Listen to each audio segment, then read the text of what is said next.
নমস্কার সবাইকে। আজকে আরেকটি নতুন ভিডিও নিয়ে হাজির হলাম।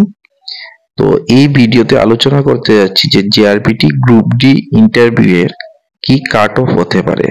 অর্থাৎ জিআরবিটি গ্রুপ ডি ইন্টারভিউ প্রায় শেষের পথে।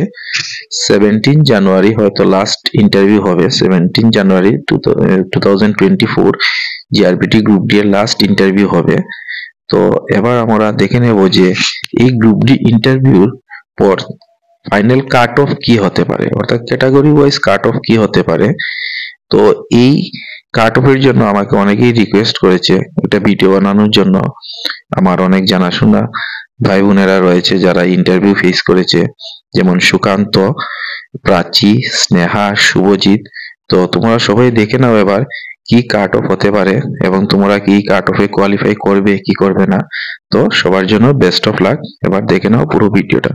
তো প্রথমেই দেখে নেই এই গ্রুপ ডি পোস্টের জন্য ক্যাটাগরি ওয়াইজ কতগুলি ভ্যাকেন্সি ছিল। টোটাল ভ্যাকেন্সি ছিল 2500 এবং ইউআর ক্যাটাগরিতে ছিল 1300, এসটি ক্যাটাগরিতে ছিল 775 এবং এসসি ক্যাটাগরিতে ছিল 425। এছাড়া পিডব্লিউডি ক্যাটাগরিতে ছিল 100। তো তুলনামূলক দেখা যাচ্ছে এখানে এসসি ক্যাটাগরির ভ্যাকেন্সি অনেকটাই কম রয়েছে। জিআরবিটি গ্রুপ ডি পোস্টের টোটাল রিটেন এক্সাম হয়েছে 85 মার্কসের এবং ইন্টারভিউ মার্কস রয়েছে 15। তো টোটাল মার্কস রয়েছে 100। ফাইনাল মেরিট লিস্ট যা প্রকাশ হবে তা পুরোটাই হবে 100 মার্কসের উপর। এই ক্যাটাগরি ওয়াইজ কাট অফ মার্কসটা হবে এক্সপেক্টেড কাট অফ মার্কস। তো প্রথমেই আমরা দেখে নিই ইউআর ক্যাটাগরিতে কি মার্কস হতে পারে কাট অফ মার্কস। সেটা হবে 59 to 62, অর্থাৎ ইউআর ক্যাটাগরির মার্ক হতে পারে 59 to 62 এর মধ্যে UR category cut off mark হবে, এর বেশি হওয়ার সম্ভাবনা নেই। এসসি ক্যাটাগরির কাট অফটা একটু বেশি হওয়ার সম্ভাবনা রয়েছে, কারণ এসসি ক্যাটাগরির ভ্যাকেন্সিটা অনেক কম রয়েছে। তুলনামূলক অন্যান্য ক্যাটাগরির ভ্যাকেন্সি থেকে এসসি ক্যাটাগরির ভ্যাকেন্সিটা অনেক কম রয়েছে, তাই এসসি ক্যাটাগরির কাট অফটা একটু বেশি হওয়ার সম্ভাবনা রয়েছে। এসসি ক্যাটাগরির expected cut off out of 100 হতে পারে 53 to 56, অর্থাৎ 53 to 56 এর মধ্যে এসসি ক্যাটাগরি কাট অফ হওয়ার সম্ভাবনা রয়েছে, এর বেশি হওয়ার সম্ভাবনা নেই।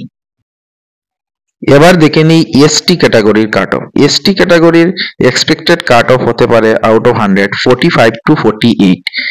এই কাট অফের বেশি বা এই মার্কস রেঞ্জের বেশি এসটির কাট অফ যাবে না, 45 to 48। তো লাস্ট আমরা যে ক্যাটাগরির কাট অফ দেখবো এটা হলো পিডব্লিউডি। পিডব্লিউডি ক্যাটাগরির কাট অফ আউট অফ 100 হতে পারে 40 থেকে 42 এর মধ্যে পিডব্লিউডি ক্যাটাগরির কাট অফ হবে। 42 এর উপর পিডব্লিউডি ক্যাটাগরির কাট অফ যাওয়ার কোনো সম্ভাবনা নেই। তো আমরা দেখে নিলাম ক্যাটাগরি ওয়াইজ কাট অফ কোন ক্যাটাগরি কি হতে পারে।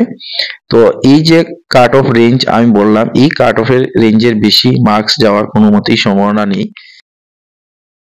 তো জিআরবিটি গ্রুপ ডির রেজাল্ট মে 2024 এর দিকে দেওয়ার সম্ভাবনা রয়েছে।